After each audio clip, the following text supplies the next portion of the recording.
hello. It is spring cleaning season, and I have been diligently attempting to actually do some deep spring cleaning this year. I have been thwarted slightly in that, okay, this is small tangent story time. Last night, my smoke alarm went off at 2 a.m. I was in a deep sleep. So I stumble out of bed. One, check that there's no fire. Two, realize there's no fire. Try to get the smoke alarm to shut up because I'm in an apartment complex. I don't know who else can hear this alarm. I don't want to be hearing this alarm. I'm frazzled. So I get my step stool and I still have to kind of reach with my step stool because the smoke alarm is on the ceiling and that is far away. So I'm trying to turn this alarm off, can't get it to stop screaming at me. And in the meantime, I fall off the step stool because remember, I am half asleep and frazzled. And so I badly twist my ankle. It hurts. I've iced it. I've elevated it. I've done all the things. I don't think it's broken by any means. I can put weight on it, so I'm not as concerned, but it has slowed me down. Luckily, I have already pulled all of these books from my shelves to kind of clean. I don't know when they're going to leave my apartment, but mentally I am kind of working toward getting them to a new home. Now, I love buying books. I love collecting books, but this year, at the beginning of the year especially, I've tried to kind of slow down my buying. I have a lot of books, as evidenced by behind me every single video, that I have purchased and haven't yet got to, and I've been better about my library holds. I was kind of not great at them for a while because my work is busy, and that continues to be true, but I couldn't guarantee that I'd get to things in time. So it's just a shuffling of priorities, but I've been able to make that work a little bit better this year. So I'm trying to be a little bit more conscious, not only of my spending, but that I have limited space and that when I bring new books in, sometimes it's time to do a purge and kind of reassess what may be sitting on my shelf that I have to just accept. I'm not necessarily going to revisit or don't need to keep in my collection. Some of these I have just finally been honest with myself and know that I am not going to read. So let's take a look at what I am going to hopefully be getting out of my apartment sometime in the near future. So the first book is Dashar Ghoshar by Vivek Shambhag. I bought this years ago when it was a Discover New Writers pick at Barnes & Noble, which was great because that meant it was 20% off. I 100% bought it with also a coupon and a member discount. So I got a great deal on it and got to discover a new translated voice. This is a family drama at its heart though, so family dramas aren't something that I really gravitate toward, and I don't necessarily see myself revisiting super often. So even though I liked it when I read it, it's just time for it to find a new home. And the first book that I just accepted I'm not gonna read is this olive edition of You Learn by Leading by Eleanor Roosevelt. I took a Roosevelt's class in college, so I say that I had enough of an interest to pick that as a colloquium amidst limited options, but I'm not an expert by any means. That being said, I thought that I was going to read this, and I just don't know that I'm going to. I'm sure it's inspirational words of wisdom, but I just don't feel myself drawn to it. I think more than anything, I really wanted to buy my first olive edition, and I just don't need this. I don't need it, so I'm gonna pass it along. And then another book that I'm actually ashamed to say I haven't read, this one, With the Fire on High by Elizabeth Avesedo. I loved The Poet X, but I just haven't found myself drawn to this. And I think some of that is I just really have to be in the right mood for young adult contemporary recently. And if I'm being honest with myself, when I am drawn to that, it's usually involving a romantic subplot of some kind or maybe something weird going on in the world.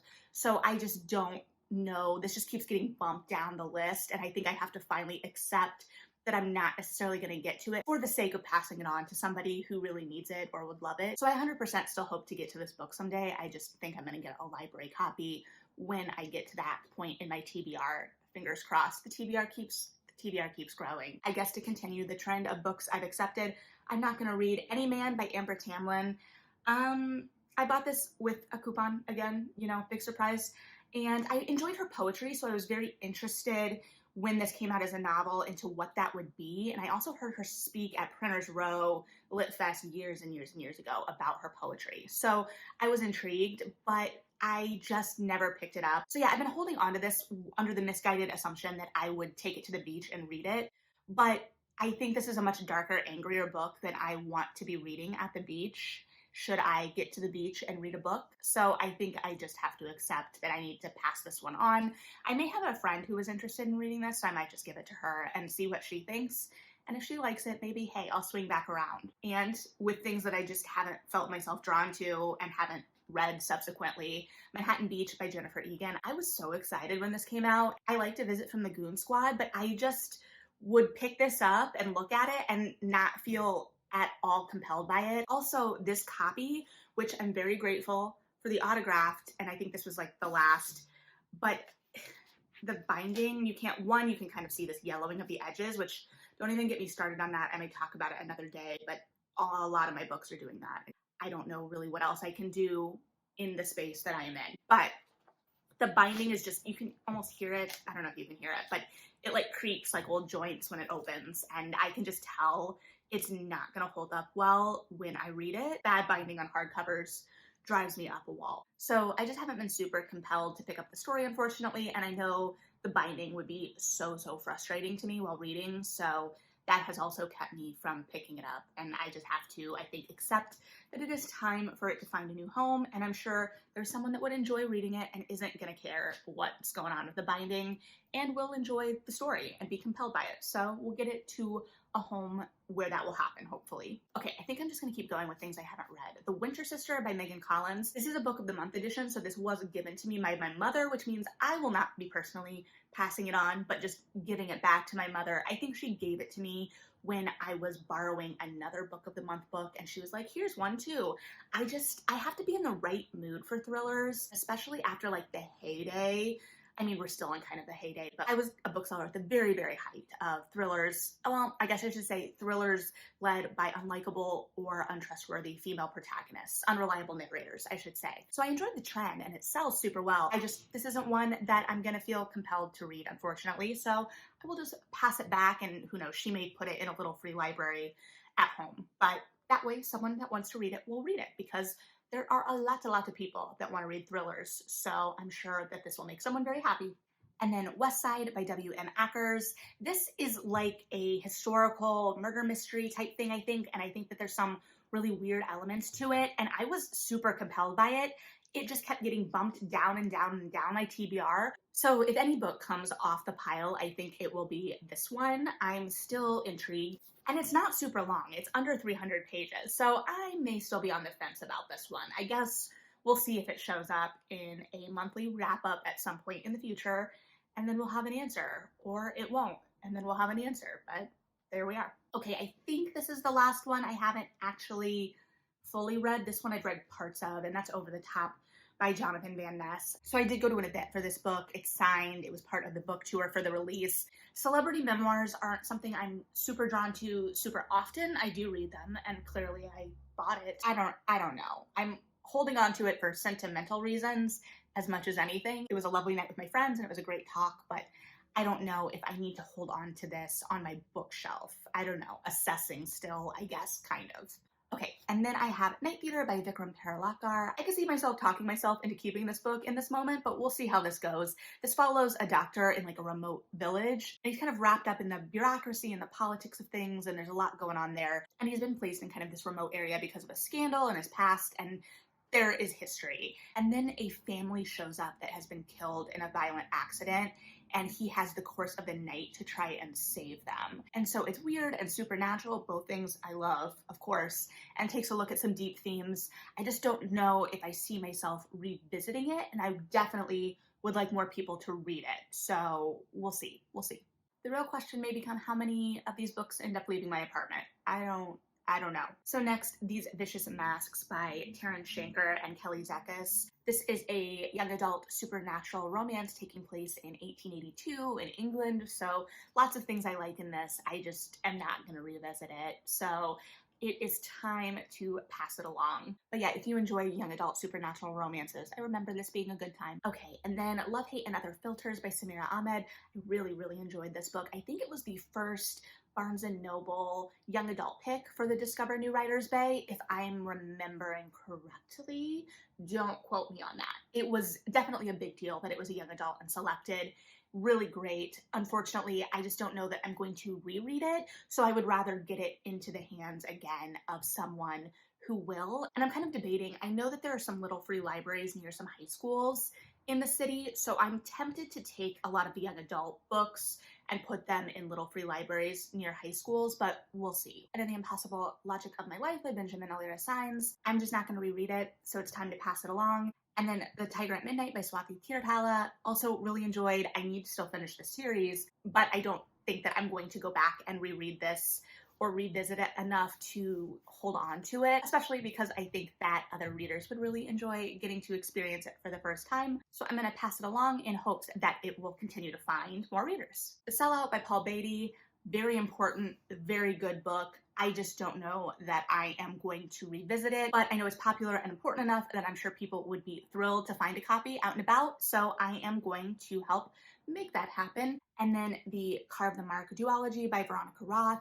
I actually got these for free at an event and they are signed, but I don't see myself revisiting this series, so I am just going to, again, pass it along. And then All the Crooked Saints by Maggie Stiefvater. This is my least favorite of her books that I've read. Don't see myself revisiting this one. Not sure how I feel about it anymore, so passing it along. And then Maid of Wonder by Jennifer McGowan. I've debated on this one because I really like this series and it didn't get enough attention, but this is the only one I own in the series and I think it's my least favorite.